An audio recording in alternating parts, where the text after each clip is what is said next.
Road America, a very, very beautiful racetrack located in Plymouth, Wisconsin, once again in the United States of America. Today, playing host to yet another round in the Racers Racing iRacing Series. Hello, one and all, and welcome to LSRTV and to the virtual, again, Road America Speedway. My name is Nolan Rempel, and joined with me today is Charles Bouton, qualifying already well underway, about 16 minutes now into the session with, well, it's looking at about 25 minutes left to go. So drivers having a lot longer of a qualifying run than they were as, well, there you're seeing one of these drivers having some difficulties right now on the qualifying run. That was James French, the current fastest pole setter for the provisional pole position for now. Charles, this is a very long track, and I can tell you what, I can feel that this is going to be a very fun one as well. Yeah, we just got back off the heels of Sebring, and here we come to Road America, roughly the same times in those tracks. Keep in mind, we were running Ferraris, BMWs, and a Ferrari in there. Here we are with the Cadillacs and the Corvettes, TA1, and TA2 being the Cadillacs, of course, a little bit slower car, and looks like Theodore Burns here right now, third fastest, currently with a 2:1.140, and again, a lot of variation in the times already as again qualifying is underway, and you see 2 minute 2:01, 2:02, 2:03, all the way down to 2:06 for Lawrence Loshak in that 7th position in a Cadillac. Indeed, Loshak currently sitting on pole position for your Cadillac field. The slowest time in the Cadillacs, a 2:19.358. So that just goes to show you just how much these times can vary. That's what happens when you get one of these much longer racetracks. And I'll tell you what, it's going to be a very good race, because this is a track that it personally has a very close and dear place in my heart. You got some very hard braking zones, most notably the run down the pit straight to turn 1, which is the longest straightaway of the track. You got turn 5, which is right down the mooring sweep after was really the third turn 3, but of course the third brings it on the track. And then of course the very famous Canada corner just after the kink through Kettle Bottoms. I'm telling you what, Charles, this is going to be one heck of a race tonight. Some very good passing zones, some very good places though to see some side-by-side action here today. Yeah, I'm definitely looking forward to it, and looks like we got about 26, 27 drivers here as I'm just looking back here through this field, and we see Jacob Clark in that number 34 Cadillac. I believe that's a new driver. I have not seen him here before, at least that's my recollection. So we're in race number 5, 6 or 7, I do believe, and already we're starting to see new drivers appear into the series. So typically when you see a series go, it starts to lose drivers. Not the case here. They're actually getting more drivers the longer we go in, as we just passed what I call the cheese straight. Very indeed. The cheese straight, most notable for, well, what it can be considered as the cheese bridge. It's, of course, a pedestrian bridge just overhanging the exit of turn number 3. Would like to go over the standings once again after a thriller at Watkins Glen. For the TA2 class, we'll start this off with the slowest and largest class. Mark Miller currently does sit ahead with 75 points, along with 3 race wins for your Cadillac or the Trans Am 2 class. Lawrence Loshak sits behind with 64 points. Philip Temples down in 3rd place with 52 points. For the Corvette or the Trans Am 1 class, it's Garrett Maines to sit on pole position, sit on the top of the scoring boards with an 83-point lead. 66 points is Theodore Burns with James French with 50 points. And of course, they do have an overall championship as well. Maines sits in 1st place with 83 points. Mark Miller is 2nd with 75 points. Theodore Burns, 66 points. Though Loshak threatening for a podium position here in your championship standings as well, as he's at 64 points, just 2 behind Burns, again, in that overall championship. So some pretty big shakeups here after Watkins Glen, and no doubt we're going to see quite a few more of them here today at Road America. Yeah, I definitely think we'll see quite a few here. Keep in mind, right now, Loshak is faster in qualifying as we're watching him right now. He's faster than Mark Miller, who he's trying to run down.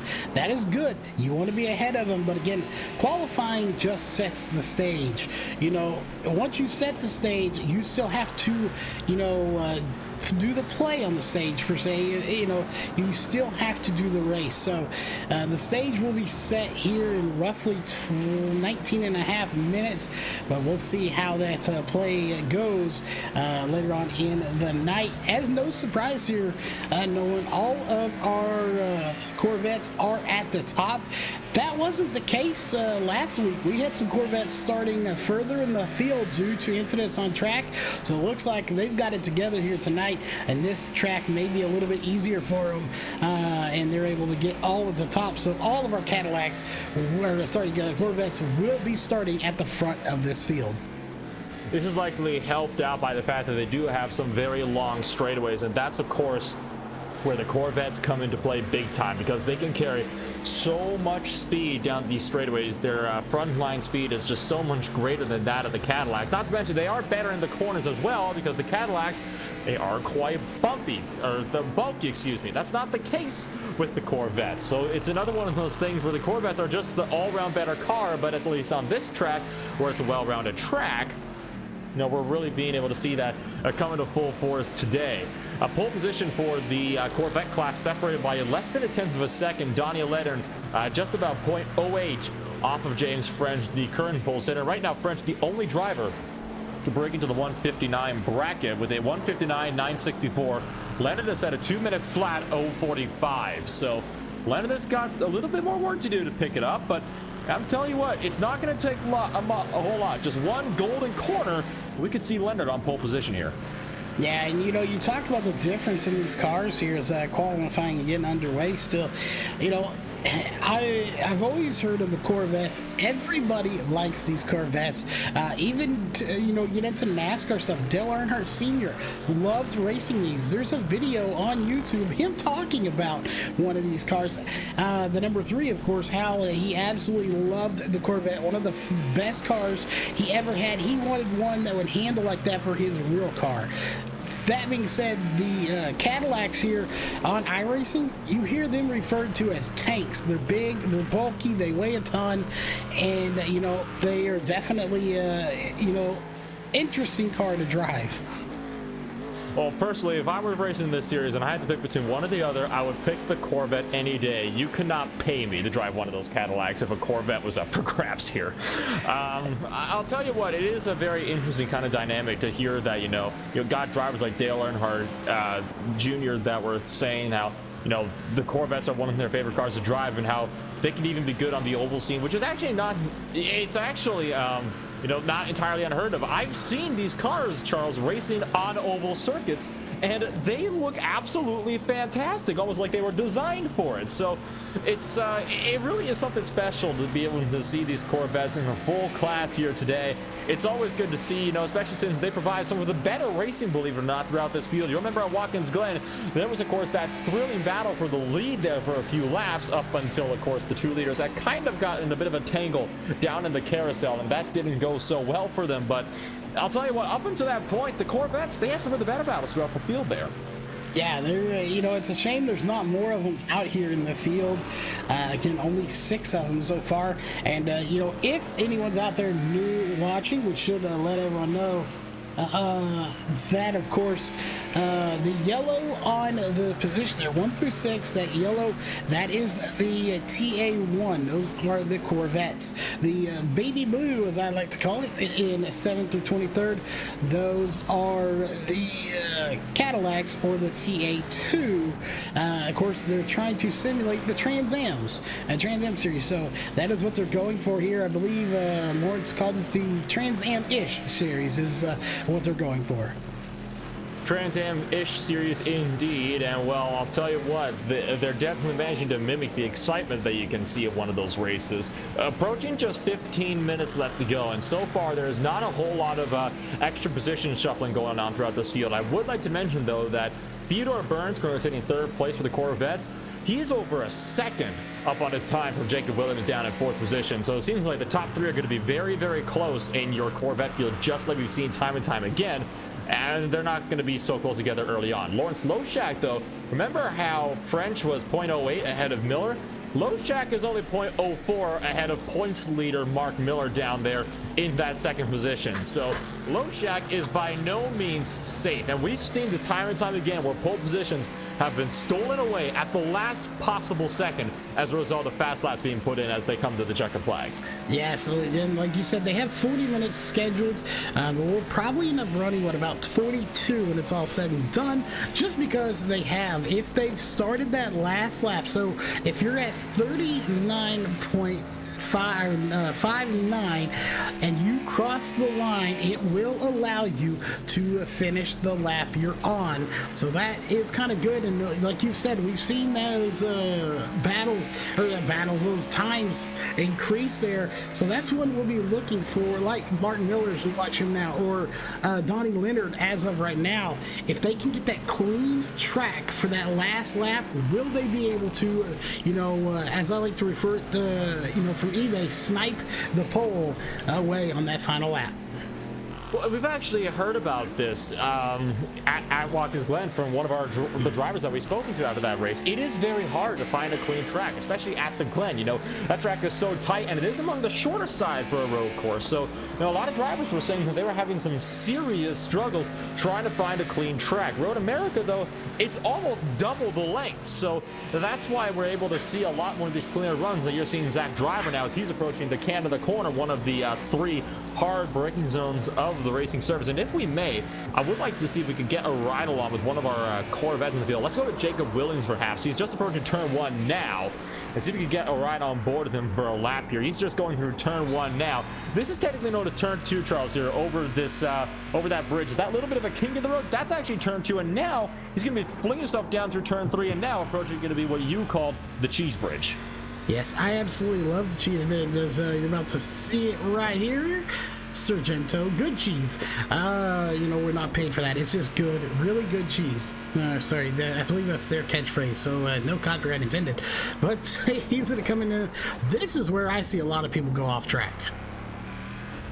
Well, absolutely, and it's understandable to see why. It's a downhill braking zone. If you dip one wheel off that racing line or onto the rumble strips, you're going to be screaming off. I've seen countless drivers, including myself, getting taken out there plenty of times in the past, and heck, I've been the driver that's taken people out there in the past as well. So it's definitely a place to watch, especially on the opening laps, to watch for these early lap incidents. Now we're in the middle of the track, the more technical section. This is one of my favorite complexes, though. This very long carousel. This is where those left sides really get some love with this tarmac, as you got to really work the car. But the torture for them is not over yet, because here becomes one of the most dangerous corners on the track. A right-hand kink.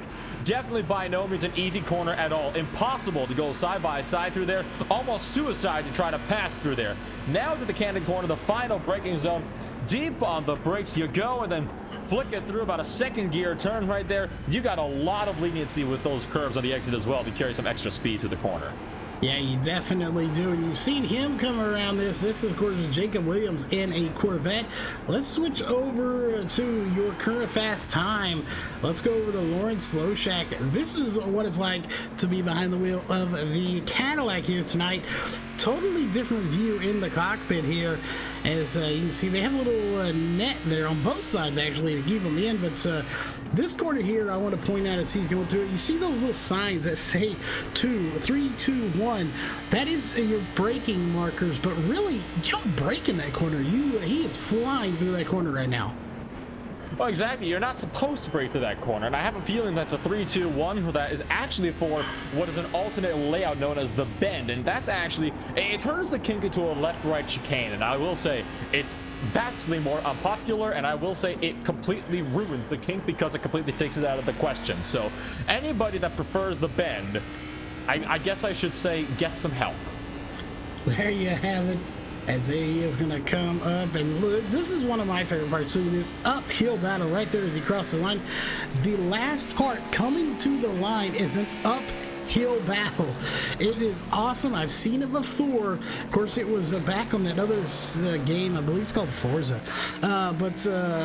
I have seen drag races coming up that hill. If we can see one of those here tonight, it is absolutely amazing. Almost every single race that I've seen here has had some drag race up that hill for some position or another. It's usually not for the win, but it's usually for some position or other. Quite often within the top 5, believe it or not. I've seen 3, even 4 wide battles up that hill on the last lap. So that is something that I'm definitely going to be looking forward to. And I tell you what, this is one of those tracks where if you don't go full send in the opening laps and on the last laps, you're just not going to get anywhere at all. And you really need to make whatever kind of speed you can. I was actually talking about this with you just before we went live here, Charles. You really need to make the most out of those 3 hard braking zones, because just about every other portion of the track, it's very difficult to get up past them because you're more trying to fight the track, because a lot of the other corners, they're over these little crests. Turn 6 is the most perfect example of this. So you're unsighted for your braking zone, or you have to back it up a lot more than you would, because for the corners that are downhill, well, that's just it. They're in a downhill braking zone. So you got to back the corners up by a significant margin. Combine that with then trying to get on the brakes later for a pass, it's going to be an interesting one, that's for sure, tonight. It is indeed, as French set another fast time. I want to go to the pits here, as they're out of the pits now.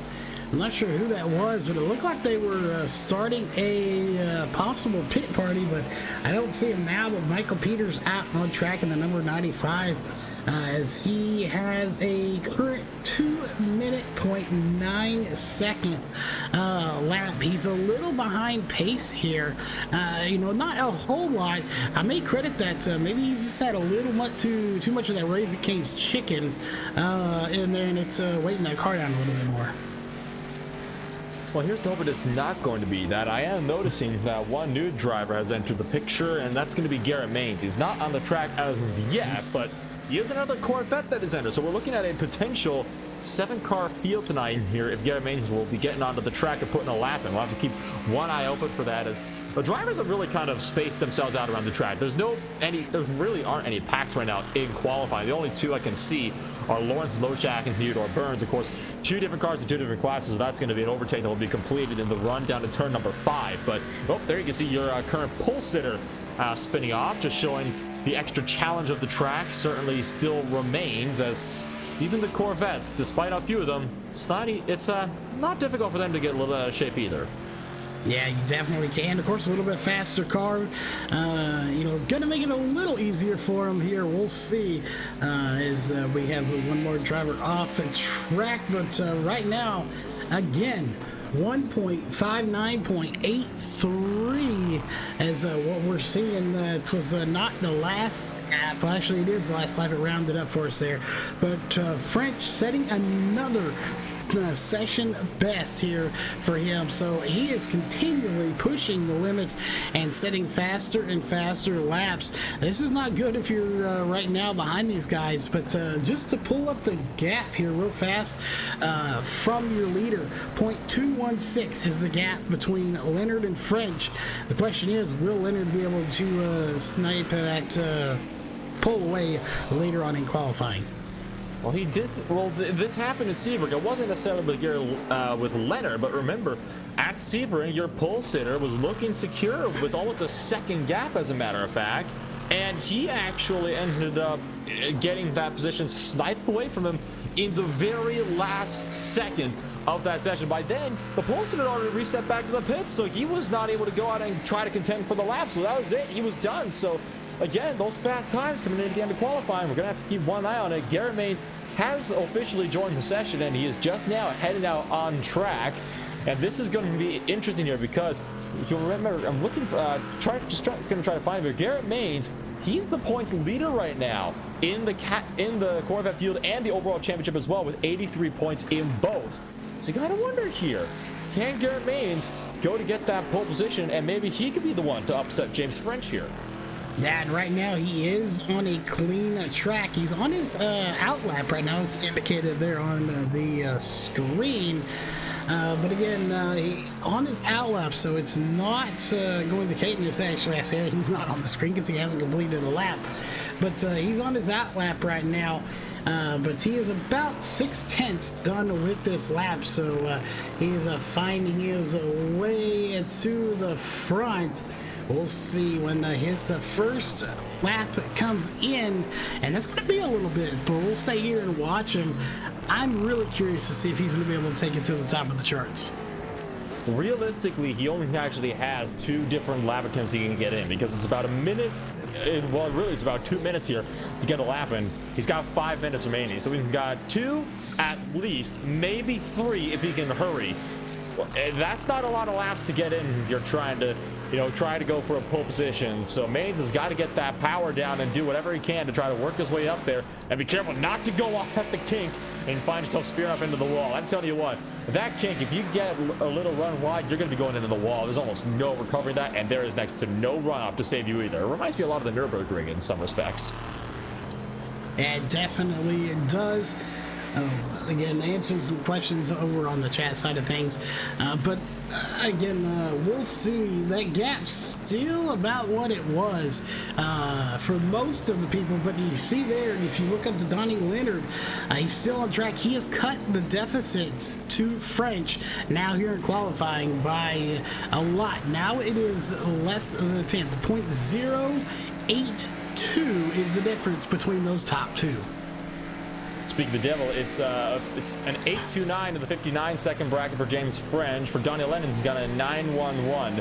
Garrett Maines had his first lap invalidated, had a little bit of an off-track excursion over in turn number 1. So, unfortunate there for Maines, who's not off to a good start for his qualifying session. Because remember, they don't grid by class here, they grid overall. So he needs to get a lap in if he wants to not start even behind all the Cadillacs. That would be detrimental for his championship run here. Still looking at Donnie Lennon as well, who is on track and no doubt trying to blitz the time, as James French I can also see on the track right now, just looking to put another lap of his own. He's just through turn 1 now, and I'm telling you what, this is still going to be a very, very fun race coming up here. And I can tell you what, from the way these lap times are beginning to drop, it's going to be a close one for the front field as well, just like we saw at the Glen. Yeah, it definitely is. Again, you're right. They will not have these guys. They will all be bunched together when it comes to the start. Of course, they are scored separately, but that doesn't help if Garrett Maines cannot get in a valid time, because we've seen it in the past, and we'll see it again here tonight. Those Corvettes will have about an 8 car length, maybe 9, 10 car length ahead of the Cadillacs, so they will separate. But if you are back in 20th and the Cadillacs are 1 through 6, they're not going to let you just mosey on ahead. You get a black flag, so you won't get that advantage of being a little bit ahead of the Cadillacs to try to clear yourself of any chaos that may ensue back there. You are really going to have your work cut out for you to get all through them, and by that point your tires are going to be worn out just a little bit to get through all them, so it'd be virtually impossible to get to the front at that point. Indeed, it's very difficult, and there goes Donnie Leonard, not able to get his fast lap in, having a hard slap with the wall, but he is going to get himself situated and doesn't have enough time to get back on track either. At this point, if you cross the line, this is it. You're on your last lap. So Garrett Maines, this is his final chance to get that fast lap in. He is not going to get a second attempt. If this lap gets invalidated, he's stuck in the rear of the field. He does not have a time in yet. And this is one of the hazards of joining late in a qualifying session, is because you just do not have the luxury of having an extra go-ahead attempt. There are still some cars out there as well, particularly some Cadillacs that are trying to work their way out. I see Jacob Williams, who's on course as well in the Cadillacs. Greg Palmer down in 6th place. Remember, Palmer's the one that had so much struggles over in the Watkins Glen session, and his strifles are still continuing. He's had another off over in the final corner, and actually it's going to be a monkey see, monkey do situation. Jacob Williams doing the exact same thing, just dropping it under braking. Yeah, it definitely is, and like you said, right now is the final minute of qualifying. So if you are past the start-finish line on the track right now, you will be able to finish the lap you're on, and you can already see in the timing screen on our end, Nolan, where the light gray and the white, which indicates drivers off track, it's starting to thin out, and looks like Jacob Williams off track, so he's done as well. But one that we want to keep an eye on is Burns. Garrett Maines has just had some bad luck. There was a Cadillac trying to get out of his way, And unfortunately, Mainz is trying to go for the pass, and they ended up in the same place on the racetrack. So that's going to invalidate Mainz's second lap if that counted as a collision with another car, which I'd be shocked if it didn't, because that Cadillac had the rear end lifted up the ground. But this is absolutely disastrous for Garrett Mainz if he's going to try to maintain that points lead after today's race. Yeah, that is just unfortunate for him. We'll see. We'll keep an eye on him. We're also going to keep an eye on Burns. Is Leonard off the track, so he can't get a better time. Could Theodore Burns maybe upset French here? Right now, that gap is quite big by 0.236. I don't know if he's going to be able to capitalize. He is about 7/10 done with this lap, and you can see him there flashing those lights, telling that Cadillac, get out of my way, here I come. That's Michael Peters up ahead of him, and he's got to hope that Peters does not hold him up here. Theodore Burns is on a flying lap. He's on a tear. He's running wide, and that just cost him dearly as he messed up the can of the corner. It's an easy thing to do, you know. You get a little bit too lenient with those curves, and now he's going to get held up even more by the Cadillac. I think he's going to have to bail out of this one because there's just no way. Yes, he is. He's going to bring it down to the pits, deciding not to elect to go for another run. Yeah, he is. Michael Peters, however, in that 95, he will improve his time by just a teeny little bit. He'll jump in there. Zach Driver, currently with a 208.36. In the number 73 Cadillac, he will be 21st the fastest. Surprisingly enough, French is still out on the track as well. We'll see. He really has nothing to prove here, but he is not slowing down. He is out there on a flying lap as well. I don't think he's on a flying lap because it's way too late for that. I think at this point he's just trying to get some extra laps in. And Michael Peters is doing the exact same thing here. You know, and there's nothing wrong with that either. You know, take the little bit of qualifying while you got it left, just go out there, get an extra lap of practice in. It doesn't hurt anybody. It's not going to gain you anything, yes, but you are going to still gain that track experience, and you're not going to be affected by it with, you know, incident points or anything like that. You don't get affected by that anymore because it's after the checkered flag. So these might just be out there to get some more practice. He's pulled it off now, but, well, there you have it. It really just shows that some drivers do like to get that extra bit of practice in. It looks like Michael Peters might be doing the same thing here because he's also too late to get that final lap in. Yeah, he definitely is. We'll see Garrett Mainz. Unfortunately, he's going to be the odd man out here in the Corvettes or the TA2. And ouch, hard lick there for Michael Peters. He just called it quits. So that'll do it for qualifying. As of course, now all that is left, Nolan, is 20 minutes of racing action. 20 minutes of racing action indeed. Just 10 seconds left to go in the official session before things get rolled on over for 20 minutes. And we're not expecting this race to be probably more than 10 laps here or thereabouts because you get 2-minute laps, 20 minutes. Correct me if I'm on my math, I'm pretty sure that's going to equate to thereabouts 10 laps. But now we can get ourselves settled in for the qualifying run order for tonight, and it's James French on pole position this time for your Corvette field in the Trans Am 1 class. Daniel Leonard down in second place beside him on the front row. Theodore Burns and Jacob Williams in row number 2. Philip Temple's Greg Palmer in 5th and 6th. Garrett Mainz starting 7th in his class, but the crucial thing here is that he is going to be so far down overall. Yeah, definitely. He's going to be a little far back. Of course, on his outside is going to be a Cadillac there with Lawrence Loshak. Mark Miller and Cameron Lawrence going to be in 9th and 10th. 11th and 12th going to be Austin Fairfield.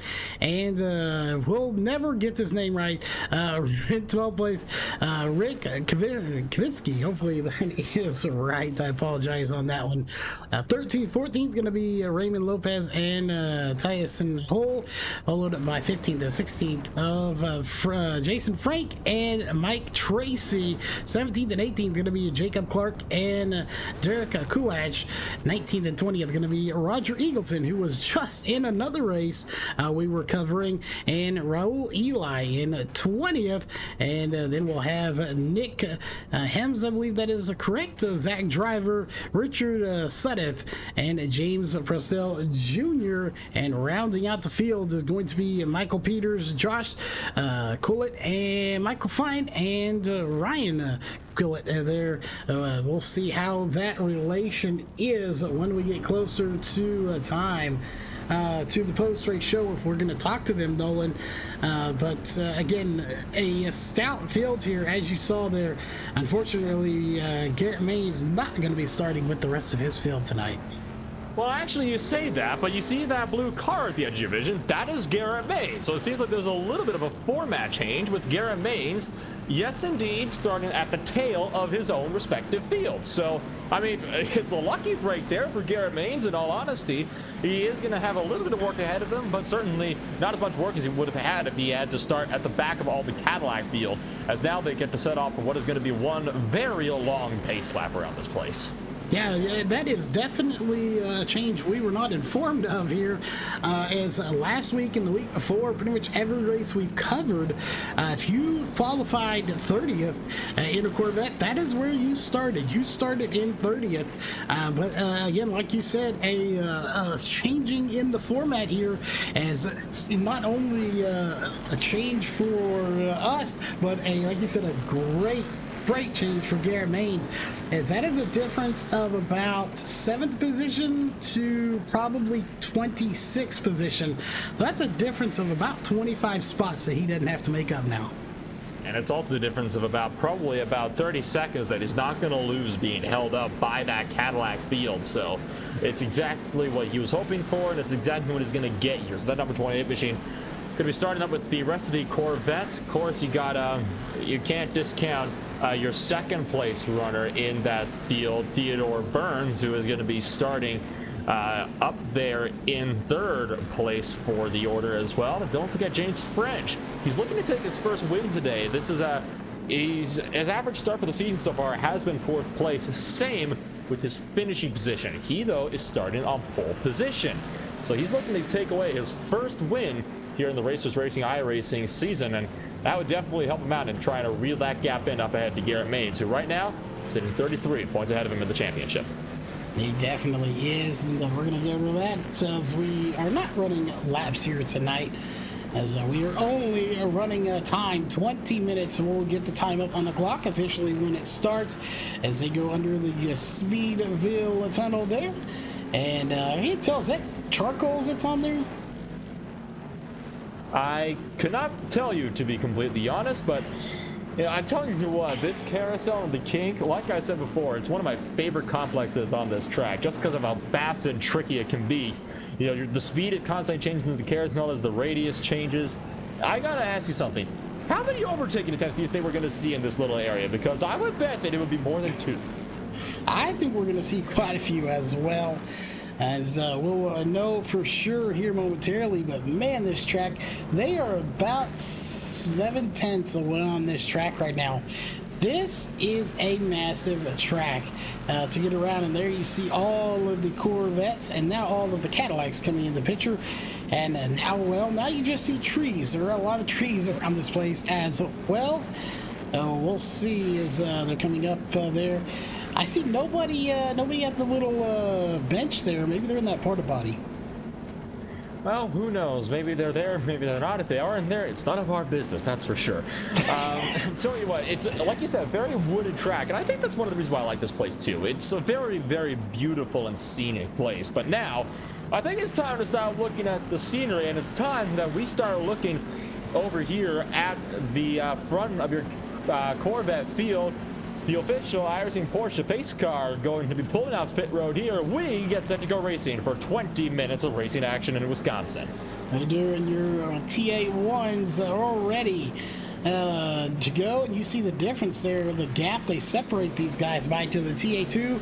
But regardless of that, green flag is out, and we are racing 4 seconds in of this 20-lap race. We'll hang tight with these guys at least until they get into turn number 1, and then we'll focus on TA2s, as this where catastrophe could really happen. Garrett Maines already up to 4th place. One car skating off. That's Donnie Leonard.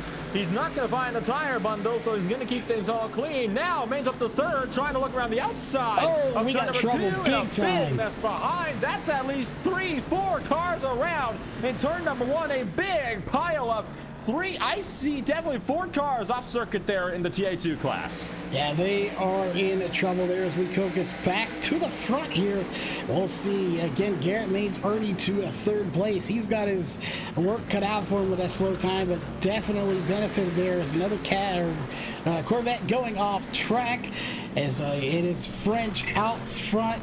And I believe that was Lawrence Loshak potentially going off track there. Sorry, no, that is Palmer that went off track, as now he's really in trouble. Look at all these Cadillacs that are having to come by him. Battle on for the lead of the Cadillac class. Lawrence Loshak trying to hound that rear wing of Mark Miller. Lost that position just a few corners ago, and Loshak got a bad exit trying to get the jump on him now as they enter the carousel. Certainly nothing going to be for now, but James French pulls Sitter hard into the tire bundles off of the carousel. Lost the back end, overcorrected and slammed. The concrete got embedded in the barriers. That is heartbreak for French, who is looking to get one of the best results he has been getting all season. Yeah, that is going to do it for him, as it's just instant out. He didn't even pull up on the meter as a crash. It was just so quick. So that's going to give Theodore Burns the lead.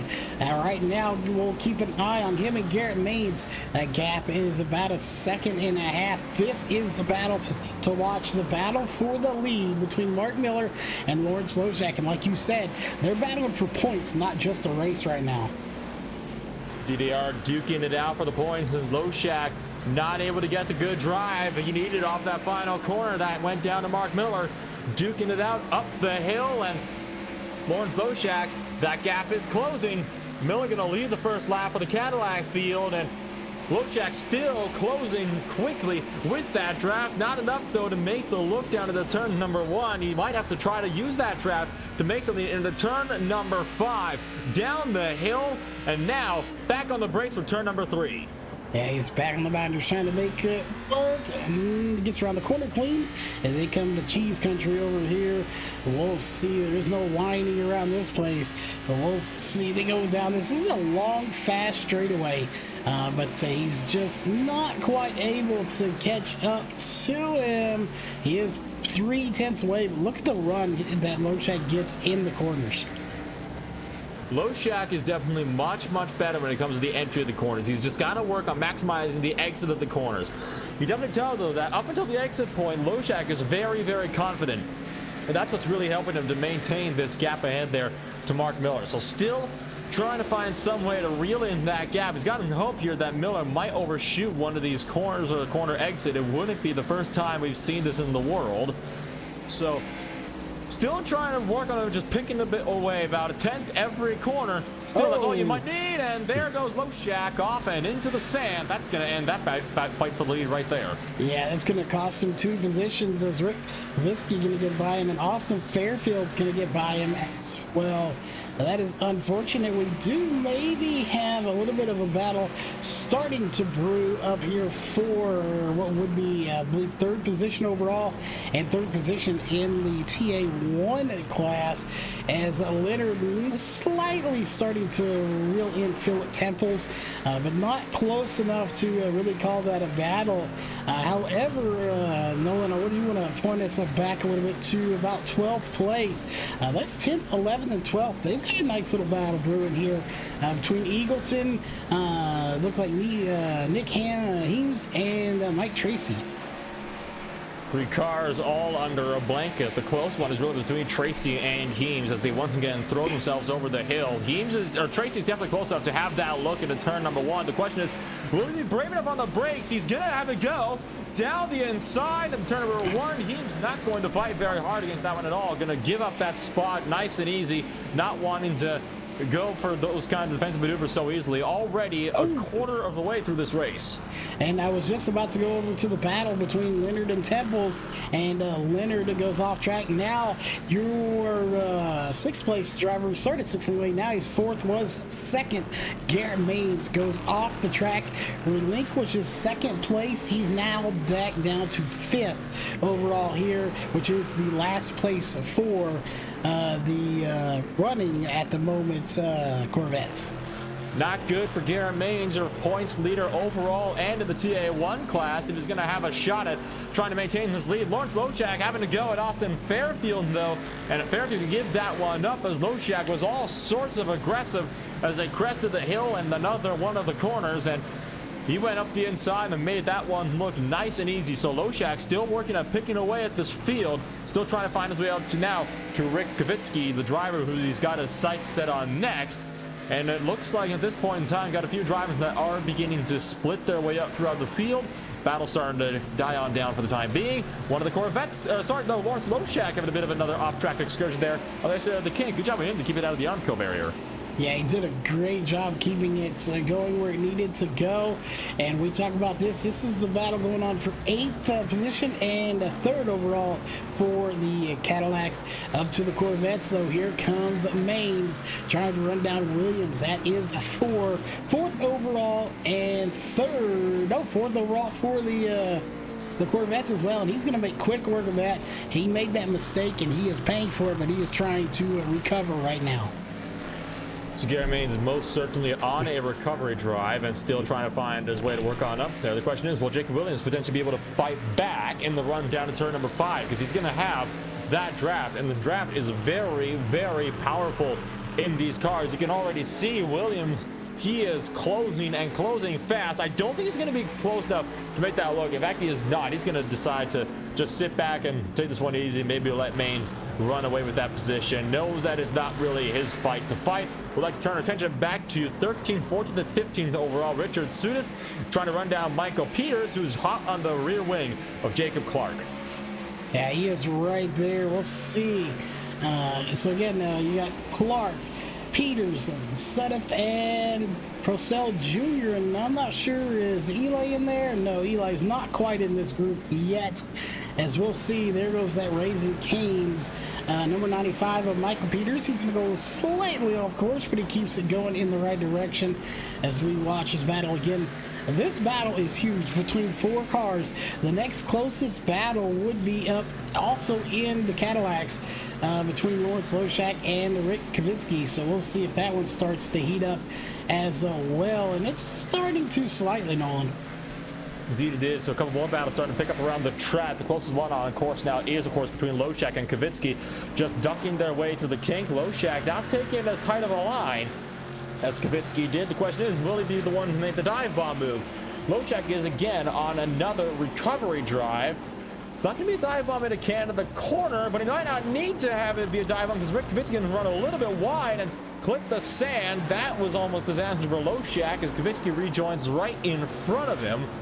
These are 2 Cadillacs, bulky but most certainly powerful, and both fighting hard for what is going to be 7th place overall and about 2nd place now in class as Lochak continues to try to run down Mark Miller to see if maybe, just maybe, he could try to maybe take away the points lead at the end of this one. Yeah, right now you see that Mark Miller, there he is. He's got a nice sizable gap. Over about 3 seconds is what he has over Rick Kavitsky and Lawrence Lochak at the moment. Your leader, however, Theodore Burns, check him out real quick. Well, no, there's nobody around him. He's all by himself. There you see the next Corvette of Philip Temples. And now Donnie Leonard's going to get by him. So he makes that pass. You think Leonard has anything for Burns here? Well, we saw that Donnie Leonard was, of course, looking really strong. He was 2nd place in qualifying. It had that mishap early on in the race. So potentially, considering Theodore Burns started down in 3rd place and their lap times, well, let's put it this way, they were actually pretty close to each other. They were only about a 10th apart. So unless Leonard really pulls something over him, I don't think he might have much of a shot here. Lawrence Lochak, though, still stuck behind Rick Kavitsky and likely going to be getting a little bit more impatient as he's trying to find his way through. Yeah, right now separated by about almost 2/10. Less than that. You can see right there, he is all over the back bumper. He's really pushing it into the inside, and now maybe taking a look to the outside. You can see just by the way he's driving, you can tell the impatience there as he's doing everything he can. Monkey see, monkey do. and onto the grass goes Loshak, making the pass around Rick Kvitsky. Kvitsky almost pinched him out there, nearly spun both of them into the wall. A close one indeed, and what a good fight that was. So Lawrence Loshak finally triumphing and picking up that second position. He's going to try to get himself set now to just run away from Kvitsky now and try to run down Mark Miller for that lead position. That was very, very tight, though, in the middle of that corner. The battle is now beginning to heat up once again for 15th overall. Prostel Jr. trying to close in the gap to Richard Sudeth. Yeah, that battle has been on all race long. Your battles have really been, you know, up front and then, you know, up front for the TA2s. And then this battle right in here about midfield. Again, about a 30-car field, so about 15th place being roughly in the middle here. So these guys are doing what they have to do, and actually for the most part, Nolan, other than this one, everyone's really starting to spread out. There's not a whole lot going on. This is that moment, we see it every race, Nolan, where they kind of relax a little bit, and then later in this race, when we got about 8 minutes to go, they're really going to ramp it up again. Well, we got 8 minutes to go now, 8.5 to be exact, so definitely within the final 5 minutes to be sure. Prostel Jr., though, might have a look here on Richard Sudeth. Gap is closing, and Jr. actually going to like to stay in line. He definitely had the run, but I heard that car actually lift off a little bit on the throttle to avoid not getting around him. So Prostel really looking to take things very, very easy here. Definitely not trying to push it at all here, even though we're over halfway through this race.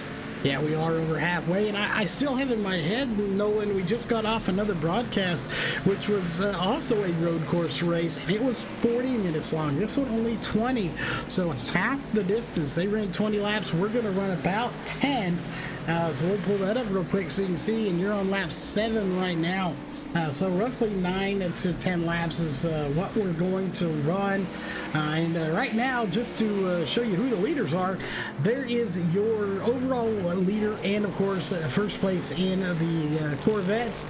It looks like Philip Temple is going to take Scenic Ridges a little bit, but your leader in the Cadillacs, or TA2, Mark Miller, and both of our leaders right now, Nolan, have a significant lead over second place in their class. Indeed, significant gaps there for sure. And well, right now, Donnie Leonard just doesn't have to worry a whole lot about his place. Sorry, Theodore Burns doesn't have a whole lot to worry about up there in the lead. As there you see Raul Eli actually having to go up the inside of James Prostel Jr. Now, here comes the first of these side-by-side drag races like we talked about. Up the hill they go.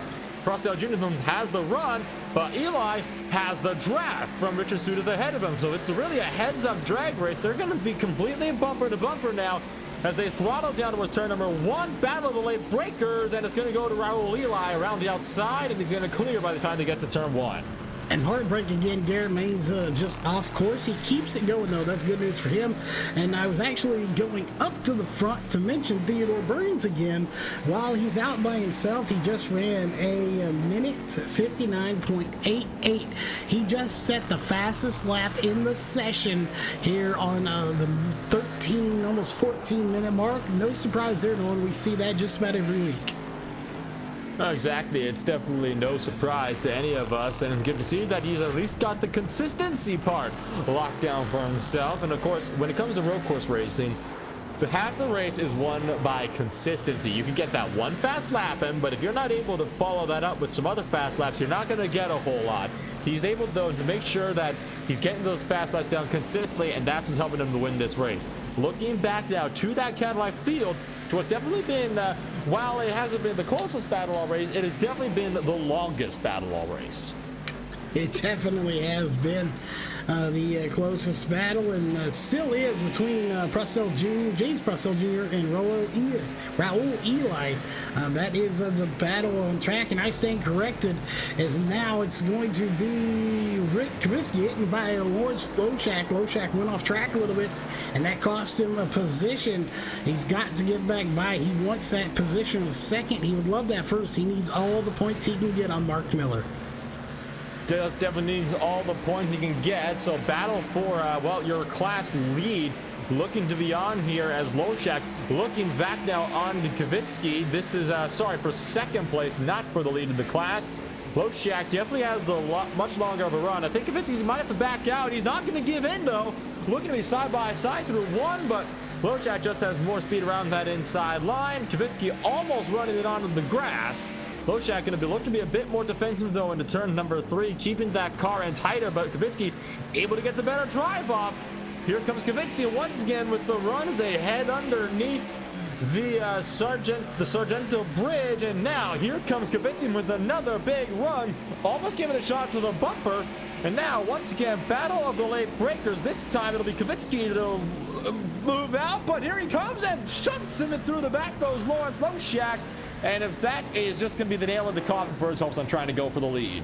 Yeah, that is not what Lawrence Loshak wanted to see, as that's also going to put him out of the top 3, I do believe. Yes, he's in 4th overall in his class, so that's going to put him out of a podium position as well. So we'll see as we're on the 16-minute mark. That is unfortunate for him. Who's not unfortunate, though, is still Theodore Burns out front. He now has a 6.8 second gap over Leonard right now. So Donnie Leonard, he needs to hope for a miracle for Burns to spin out, something to happen if he wants a shot here at the overall win, the class win. Absolutely, certainly. Theodore Burns has been in complete control of this race. Looking back, though, Michael Peters really close to Jacob Clark, looking to almost be side by side into the kink, but Peters actually going to scare Clark into the wall. This is going to be huge wreck there. Clark up and over. That is the wreck of the race right there, and that was absolutely catastrophic. That is horrible news right there for them as we go to the next nearest battle back here. You know, just like that race at Canes, that car is deep fried and finished. Dearie me, that was definitely the last thing that they wanted to have happen. All of a sudden, 2 cars done and out of the race. Peters and Clark both violent wrecks, and that was definitely the biggest wreck we've seen probably all season so far. Now Roger Eagleton having a bit of a moment under braking himself as he's trying to reel in Nick Heems just ahead of him. The way they were trying to have a go at it, though, it was honestly almost inevitable. Yeah, this track is, you know, it's just not good for that. And you saw him get there, he got into the wall.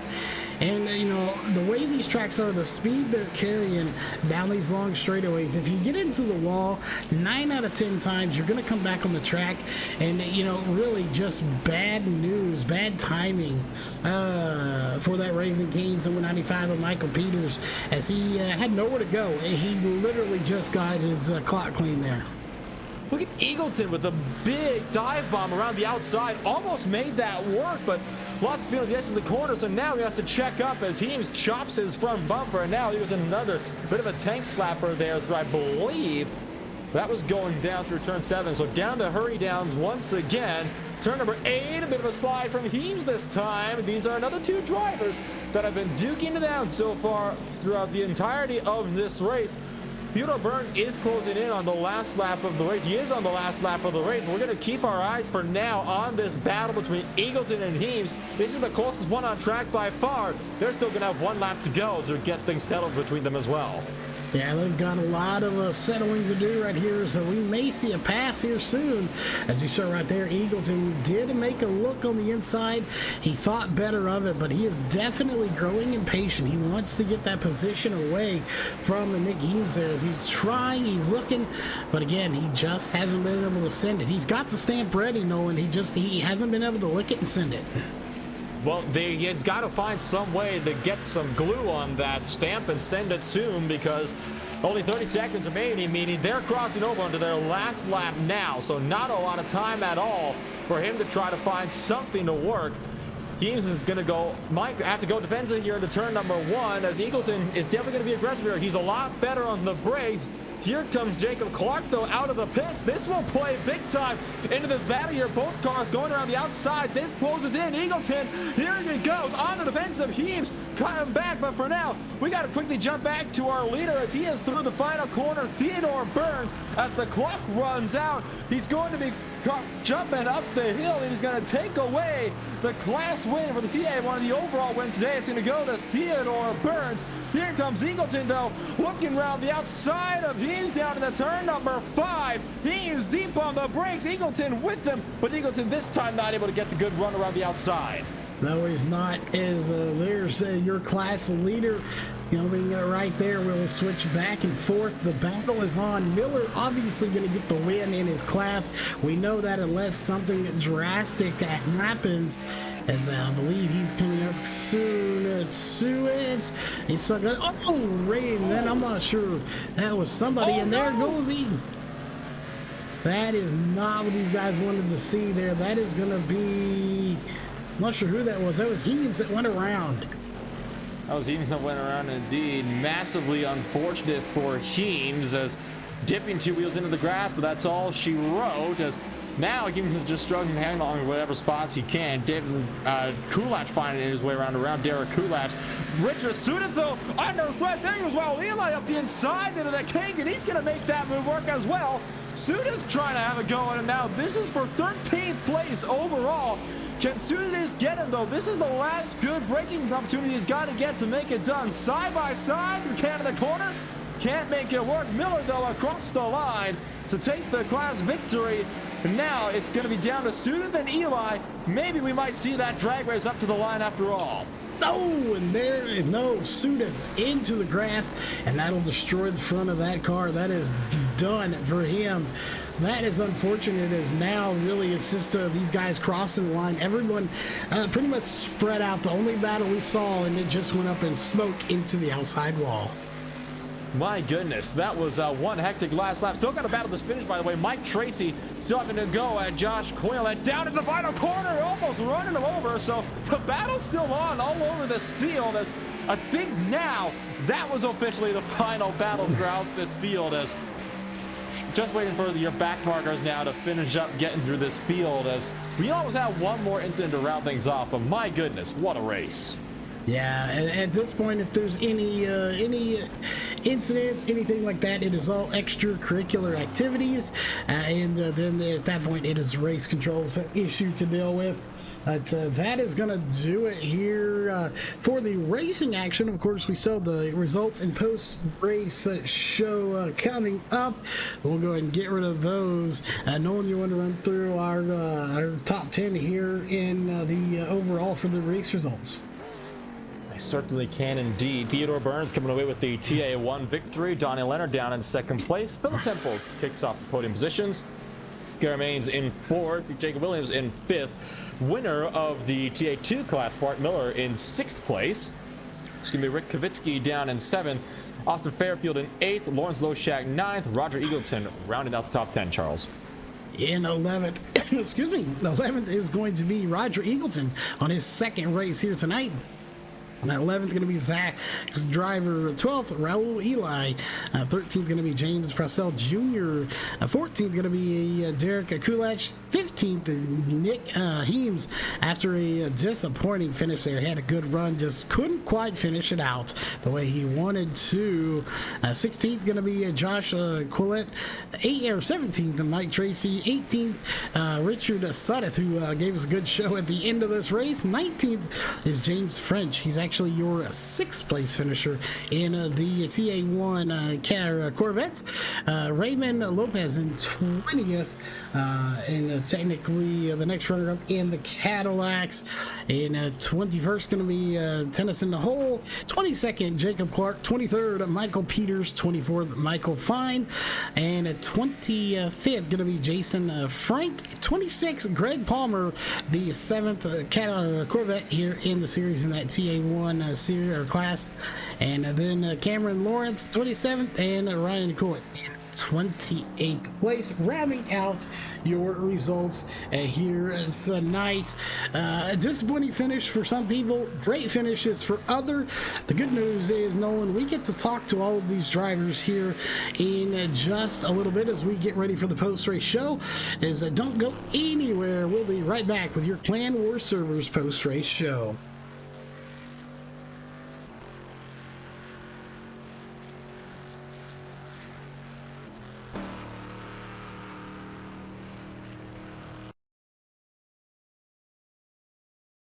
ETE Reman is the world's best remanufacturer of transmissions for import and domestic cars and trucks. Based in Milwaukee, Wisconsin, our customers are repair shops, auto parts stores, dealerships, and distributors. And with 6 nationwide warehouses, we're where and when you need us. So when you're looking for a transmission that is like new, only better, instill confidence and install ETE Reman.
Welcome back, ladies and gentlemen, to the Clan Wars post-race show here at Road America. After an absolutely thrilling race and one hectic final 5 minutes here at Road America for the Racers Racing iRacing Series. Now, we've got a few drivers that have popped on down to give us a little bit of a chit-chat, and we're going to kick things off with your third-place finisher in your Cadillac field, Austin Fairfield. Austin, well, 20 minutes and about 10 laps later, how are you feeling?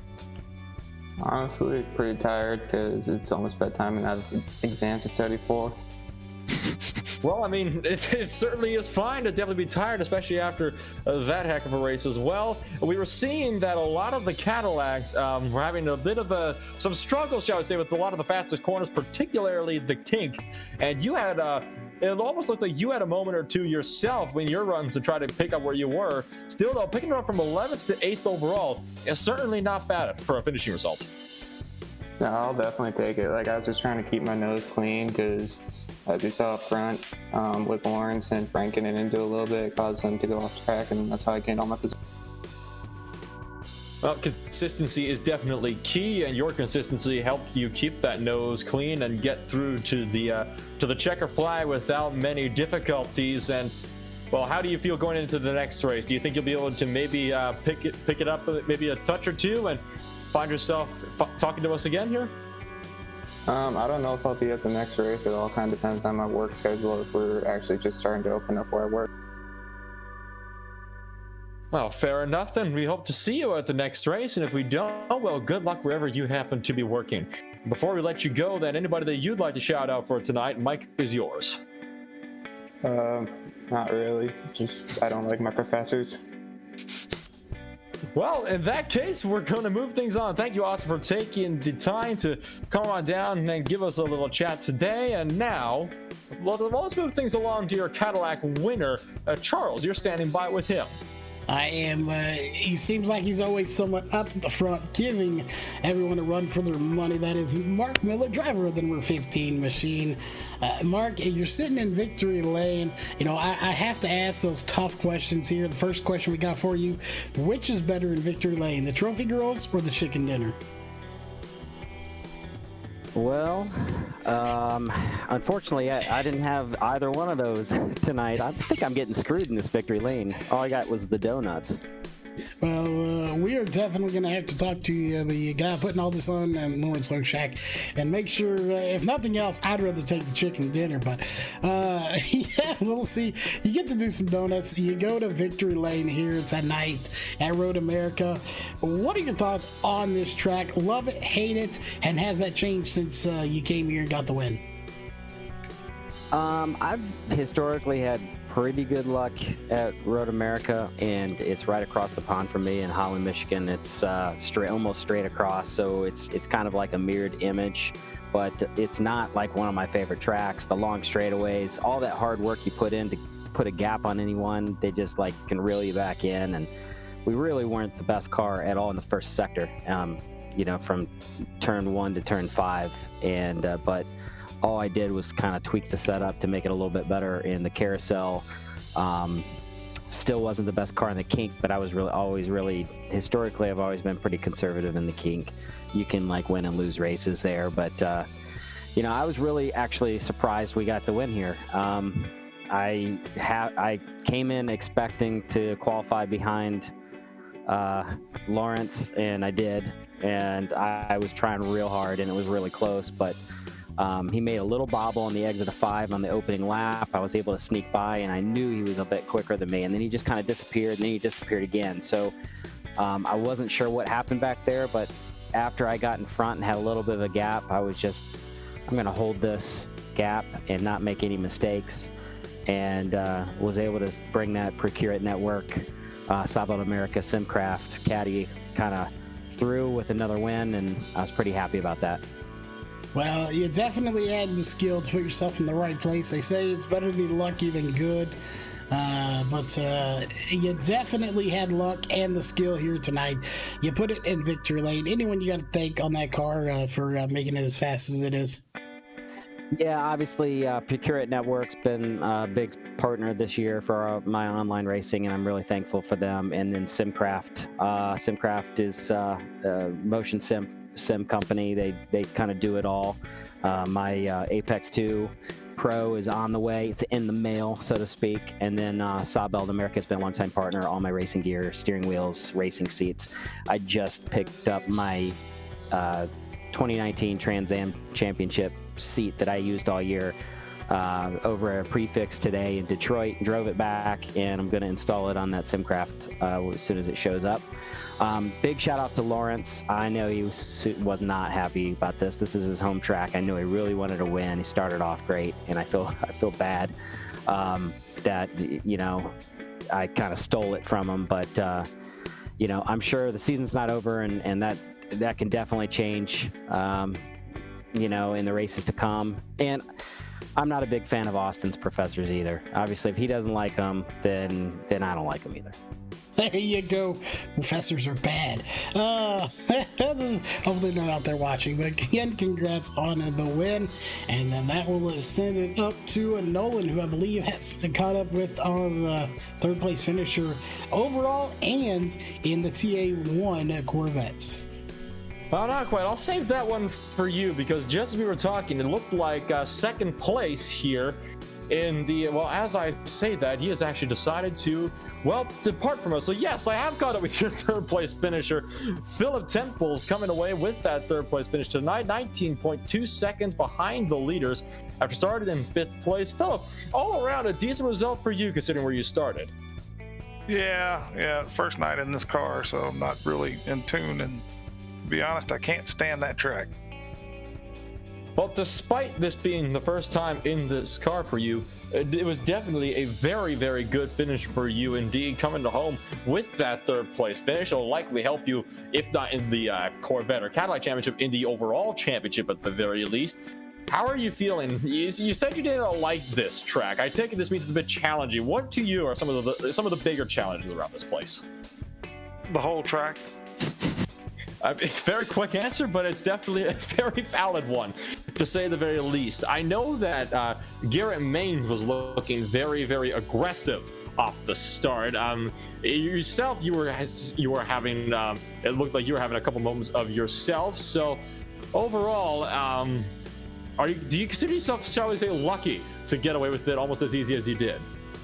Yeah, I'd rather be lucky than good any day of the week. These two guys that's ahead of us up there are teammates, and they're really fast, but we're going to slow them down in the next race. I'll get some practice in. Well, practice certainly does make perfect, and well, look forward to potentially seeing you back in the Corvette for that next race coming up just next week, as a matter of fact. And well, before we let you go, who helps you to be fast in that number 19 machine? Well, Jacob Williams, I'd like to thank him for that setup. It was really good. Like I said, tonight was the first time I've been in that car and on that track in probably a year. So shout out to him. He did a great job on that set. Him and Donnie and Ted both, or all three of them. Thank you, Philip, for taking the time to join us today. Going to pass things back to Charles, who is actually caught up with your second place finisher in the Cadillac class, Rick Kavitsky, standing by with him. Well, I didn't think we were going to get to chat with him, but we do. Rick, you got a copy? I got you. Well, you had a good run there. You end up coming in a solid second place in the class. You know, it's always good to get a podium finish. The season's kind of winding down here, a short season. So to get a good finish here, a podium finish in the closing races, I believe we have 2 more after tonight. Does it give you a little bit of momentum going into the next race? Oh yeah, definitely. I have to thank Lawrence Loshak for the setup. This is my second race in the car, and just trying to perfect everything and stay consistent. But the momentum's definitely on our. Well, and momentum obviously a huge factor when you go from one race to another. But with this particular track here, any spots on it that gave you more trouble than others? And what do you think about that uphill battle going to the line? Well, definitely the carousel. The car was set up very tight. Just trying to limp through there and watch the kink and just stay consistent with my lap times is what I was concentrating on. And the uphill battle, I knew Lawrence had the inside line, and it was just a patient game. And I knew I'd get a shot at turn 5, and I went for it.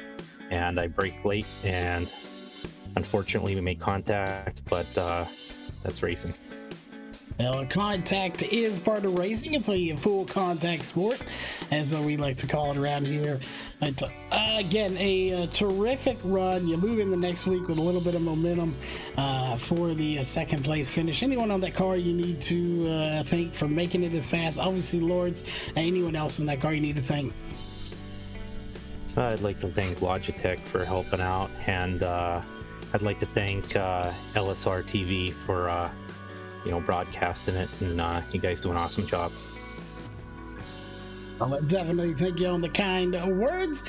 Being said, we're going to toss it back to Nolan, who I believe has caught up with Donnie Leonard, your second place finisher.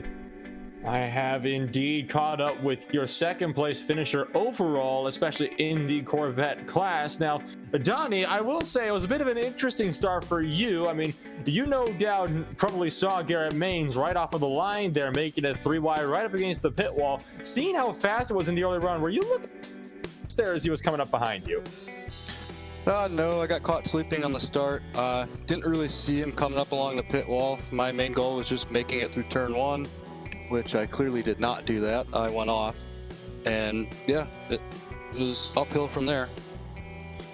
Well, the plus side of making mistakes early on is, like you just said, you can only ever go uphill from there, both literally and figuratively in this case. Coming home with that second place finish, and well, you were running it down, so if you didn't go off track there, I think it's a safe assumption to say you would have been in serious contention for the race win today, potentially.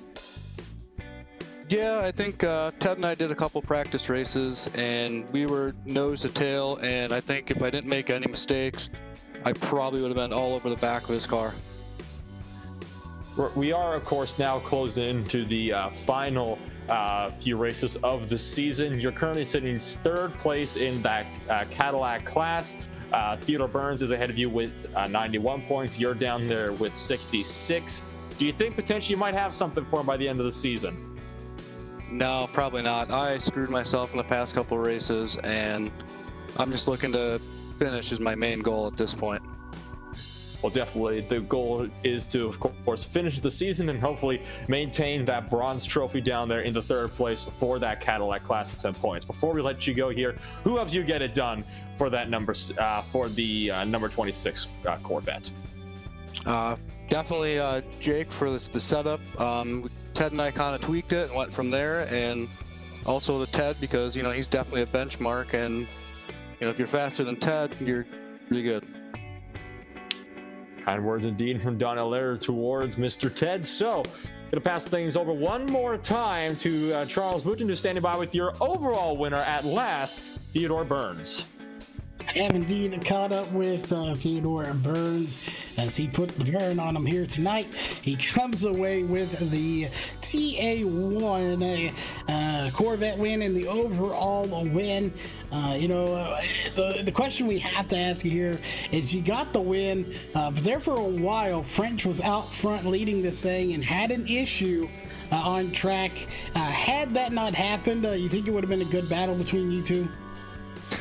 Oh yeah, for sure. I think James, Donnie, and I, we all had a really similar pace out there, so it would have been a really close battle all the way to the end, and that's kind of what we were hoping for beforehand. So it's a shame it kind of finished how it did, all spread out. But I'll take a win's a win. A win is a win. Again, same kind of question. This track, it's a unique track. It's a famous track. It's iconic. You have ups and downs, especially that uphill going to the start-finish line.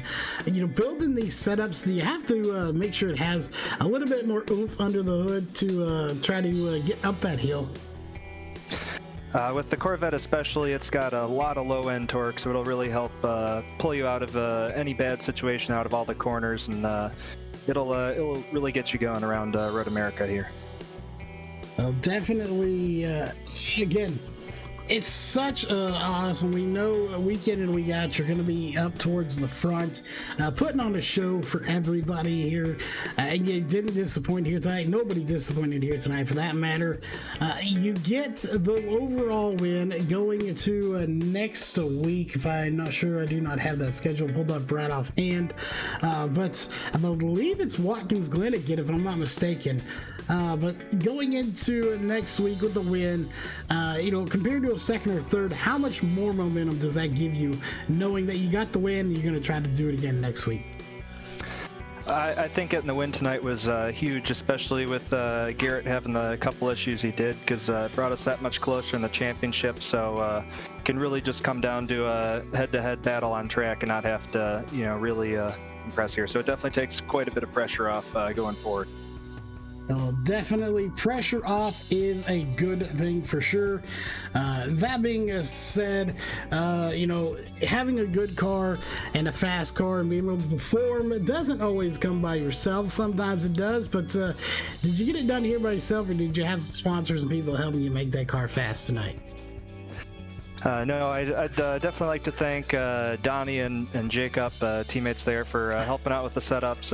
We rolled out with a similar one to Watkins Glen, and we made a couple tweaks, and we're practicing out there, really pushing each other all week. Also like to thank ETE Reman and Lawrence for putting on the show, and LSRTV for such a great broadcast you guys put on. Well, definitely, we had a blast covering it. That just about wraps it up. Nolan, you want to bring us home here tonight?